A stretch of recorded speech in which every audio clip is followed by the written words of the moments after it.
بسم اللہ الرحمن الرحیم۔ لوگوں کی خوشیوں اور رزق پر نظر مت رکھیں، اللہ کی تقسیم پر راضی رہیں، کیونکہ اللہ سے بہتر کوئی تقسیم کرنے والا نہیں۔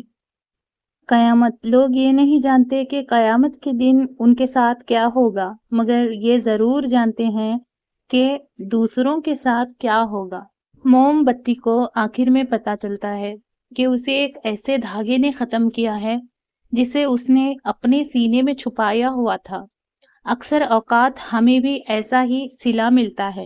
یا اللہ، موت کی تلخی، قبر کی سختی، حشر کی شرمندگی اور جہنم کی گرمی سے ہماری حفاظت فرما۔ نفرتوں کا اپنا کوئی علاقہ نہیں ہوتا، یہ ہمیشہ محبتوں کی زمین پر قبضہ کرتی ہیں۔ پہلی بار مجھے زندگی اس وقت مشکل لگی تھی جب میں نے جانا کہ جس بات پر مجھے رونا آ رہا ہے اس بات پر اب دوسروں کے سامنے مجھے ہمیشہ مسکراتے ہوئے رہنا ہے۔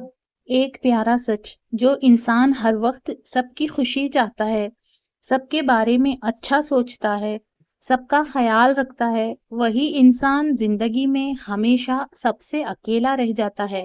یاد رکھو، جب تک اپنی نجات کا یقین نہ ہو، کسی گنہگار کا مذاق نہ اڑاؤ۔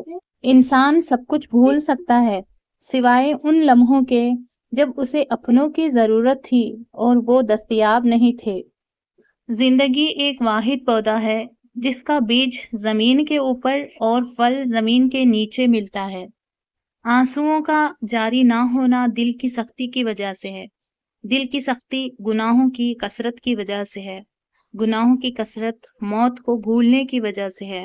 موت سے غفلت لمبی امیدوں کی وجہ سے ہے، اور لمبی امیدیں دنیا سے محبت کی وجہ سے ہے، اور دنیاوی محبت ہر گناہ کی جڑ ہے۔ زندگی کی اصل خوبصورتی یہ نہیں کہ آپ کتنے خوش ہیں، بلکہ زندگی کی اصل خوبصورتی یہ ہے کہ دوسرے آپ سے کتنا خوش ہیں۔ زندگی کے حسین لمحات واپس نہیں آتے، لیکن اچھے لوگوں سے تعلقات اور ان سے وابستہ اچھی یادیں ہمیشہ دلوں میں زندہ رہتی۔ کامیاب لوگ اپنے فیصلوں سے دنیا بدل دیتے ہیں، اور کمزور لوگ دنیا کے ڈر سے اپنے فیصلے بدل دیتے ہیں۔ دنیا کے لباسوں میں سب سے خوبصورت حیا کا لباس ہے۔ لوگوں کے خوف سے حق کی بات کہنے سے نہ ڈرو، کیونکہ نہ تو کوئی موت کے قریب کر سکتا ہے اور نہ ہی کوئی رزق کو دور کر سکتا ہے۔ زندگی ایک آئینہ ہے، اس سے بیزار ہو کر دیکھیں گے تو بیزار ہوتے جائیں گے، مسکراتے ہوئے دیکھیں گے تو مسکراتے چلے جائیں گے۔ سچ موجود ہوتا ہے، جھوٹ بنائے جاتے ہیں۔ وقت اور سمجھ ایک ساتھ خوش قسمت لوگوں کو ملتے ہیں۔ وقت پر اکثر سمجھ نہیں ہوتی، اور سمجھ آنے تک وقت نہیں ملتا۔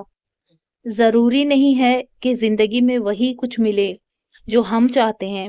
چاہ سے بڑھ کر بھی ایک اور شے ہوتی ہے، اور وہ ہے مقدر، جو بدلتا نہیں، بدل دیتا ہے۔ نصیب بے شک اللہ کے ہاتھ میں ہے، مگر دعاؤں کا اختیار اس نے ہمیں دیا ہے، اور دعائیں ہی تو ہیں جو تقدیر بدلنے کی طاقت رکھتی ہیں۔ لوگوں کو وہ بات نہ سمجھائیں جو ان کی سمجھ سے باہر ہے۔